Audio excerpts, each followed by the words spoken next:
Hey guys, it's me again. Just wanted to make another video for you guys. Update on my trying to conceive after Essure reversal. I did tell you guys on my last video that I was going to see my OBGYN to get a second opinion on trying to conceive and whether everything's okay and I'm able to conceive naturally after the Essure reversal. So today I went to my OBGYN that helped deliver both my first two children, and I had a conversation with him and talked about me trying to conceive again. And remember when I told you guys the Essure reversal, he inserted the Essure reversal, but I had to go see another OBGYN that specialized in removing the Essure reversal, which was Dr. Robert Smith. Again, so just to clarify that, this doctor didn't do the Essure reversal. He insert but didn't remove it. So I went back to him, kind of talked to him about what the other doctor did, and he basically referred me out to a IVF fertility doctor. So basically I'm just gonna go back to the doctor that removed the Essure, because he is a fertility doctor as well, and he kind of already knows everything that's going on with me. So I'd rather make the sacrifice and drive the 2 hours to go see him. Of course, my original OBGYN told me that once I conceive, I'm able to go see him again and go from there. So basically what I want to share with you guys is that I went today to have a conversation with him, and he told me that I would have to do another HSG and make sure that my tubes are open, since it's been over a year of me trying to conceive, and maybe there might be some scar tissue in the tubes, but maybe when the last time I did the HSG they were forming, and now since it's been over a year, they might have formed, or it could just be other stuff. But he wants me to get checked, so I'm gonna see the OBGYN that did the surgery, and I am going actually to see him Wednesday. Today's Monday, so in about 2 days I'm gonna go and have an appointment with him to schedule for an HSG. I do remember, and when I called to make the appointment, they told me that the HSG is performed on certain days of your cycle. So I know that I'm gonna have to wait another month because I just finished my cycle, and I know that you have to do it right after. So as of right now, just wanted to share that with you guys, and hopefully Wednesday I'll have more information for you guys and let you know what my options are for trying to conceive after the Essure reversal. But today I actually went and bought an ovulation test, because on my Flow app it tells me that I am on 4 days close to my ovulation day. So I know that you should start testing a few days before, just to see what day you're actually ovulating. My doctor told me that even though I had the Essure reversal, you can still ovulate, you can still have a menstrual cycle, but the biggest thing of conceiving is making sure that the tubes are open. So that's why we're gonna do the HSG again. But as of right now, I have the test right here with me. I went and I got this this one from Walmart. It's the Equate ovulation. It comes with 10 testing and 1 pregnancy.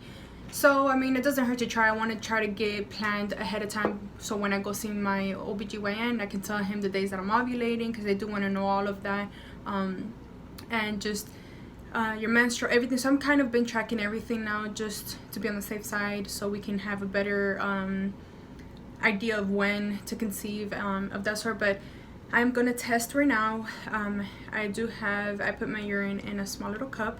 I'm gonna dip it in there. It says that you should dip the tip, see, make sure this is not, I don't know if it's different from an ovulation test. Okay, so it says to hold in the urine for about 5 seconds and recap, and just let it read the test. Now it does say that this shows the LH surge, hormonal level, which occurs basically in the first 24 to 48 hours before ovulation, where you're most able to become pregnant. So we're gonna test her now. Like I said, I know that my Flow app is telling me that today is day 4 before my ovulation, but I know that it's good to test, just so you know. And I have 10 tests, so I'm just gonna test with the first one. So I'm gonna dip it right now.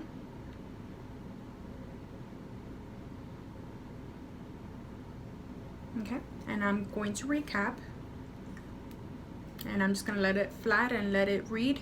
And while that's reading, I do want to share with you guys as well that it just occurred to me yesterday when my husband and I, because it says, you know, you should try 5 days during your ovulation period window. So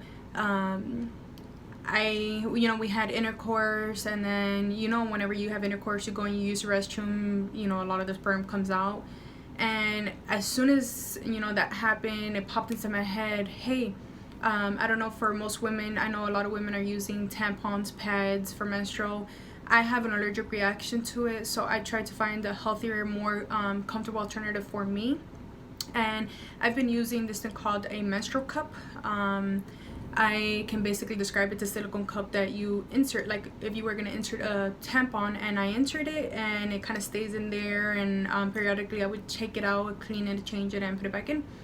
Well, it occurred to me, hey, what if I know with insemination, because I've been reading a lot, I'm very intrigued with medical procedures and things of that sort. That's something that I've always done my whole life. So I popped into my head whenever I was using the restroom, how can I get the sperm to stay in there longer, because the chances are that they're able to swim and conceive. So I started researching, and I actually ended up finding out that there's a method a lot of women are using to conceive by their having sex and then putting the menstrual cup in there right away, so that way it can hold the sperm in its place, so it can go only one direction, which is upper cervix. But then also I read that a lot of women, also their husbands can ejaculate into the menstrual cup, and you put it in there and then can kind of keep it in there for up to 12 hours. There's just a lot of methods that I've been reading on, and that's something that I feel comfortable with doing, especially since I am trying everything to conceive, and I am wanting to share with you what method works for me when I receive, because I'm affirming when I couldn't conceive and I'm pregnant, I know what method worked for me. So I did that yesterday. My husband and I had sex, and he ejaculated into the menstrual cup, and I inserted it and left it in there for a couple hours, and the first 15 minutes I kept my feet elevated because that's what it says to do. So I kind of wanted to share that method with you. Hopefully, you know, that works, and I've seen successful stories that women are able to conceive quicker, because it's like the sperm is just there and it has only one way to go, and you know, that's your best way to go to conceive and fertilize the egg. So that's the method I'm using now. And like I said, on Wednesday I will be seeing my OBGYN, and I kind of wanted to share that with you. So I'm starting to see the results, and now you can see there's 2 lines. It's a little faded, meaning I'm probably still on the early stage of ovulation. I'm gonna test again tomorrow morning to see if it's a little bit darker. And like I said, I'm gonna use the method of my husband ejaculating into the menstrual cup and inserting it, and kind of keep it in there for a few hours. It says it does say no more than 12 hours you should have that in there. I didn't keep it that long yesterday, just for a few hours, just because I was just new to it and kind of felt maybe I should just take it out or not. So again, I'm going to try that method. I am going to keep track of my ovulation testing, and I am also going to be seeing my OBGYN to schedule a test for an HSG, which I know most of you guys, I've told you before that when you do an HSG, doctor says that it helps to make sure and clarify that your tubes are open, but not only that, to make sure that you know, when you do an HSG, it clears out all the mucus and gunk, which makes it easier for conceiving too. So if everything goes well, like the doctor told me back in October, my tubes were okay, where it was open, and my husband's sperm count, everything was great, everything was perfect basically, and we're able to conceive. Maybe with this next HSG, clearing out all the gunk and stuff that I have in there might help me conceive.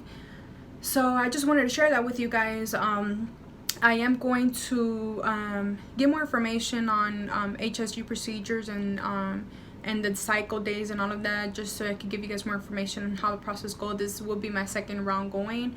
And again, like I said, we'll be going Wednesday, and we'll see what the doctor says. And yeah, so I just wanted to share that with you guys. If you have any comments, please leave it below. And if you guys have tried the menstrual cup method, let me know if that worked for you, if it was a success, because it popped into my head. Not many women know that they can do that, but I also researched that a lot of women that are trying to conceive with surrogacy or just a male donor of sperm, they use that method.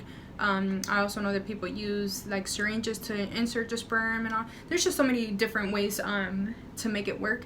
So I am trying it all, and I'm wanting to share that with you guys. So again, I'm gonna leave you with that. If you guys want to see again, it's still a little faded, but it's there. Again, I'll test tomorrow, and I'll try to record it and take pictures to see the difference, so you can see that it gets darker when you're closer to your period. And right now, even the box, just wanted to share with you guys, it shows bold, and then it says if you see a light, maybe you see that, it basically says no LH surge, meaning that it's still I'm not in the ovulation period yet, but I'm close to it. So again, I'm gonna test tomorrow morning and record for you guys and just share that with you, even if it's a quick video. Hope you guys like this video, and I thank you and I appreciate all the love and support and comments, and just sharing your story with me helps me to continue to motivate myself to not overstress and not worry about this, that it, you know, in its own time it's gonna happen, but I want to make sure I try all methods. So yeah, thank you guys, and I'll talk to you guys later. Bye.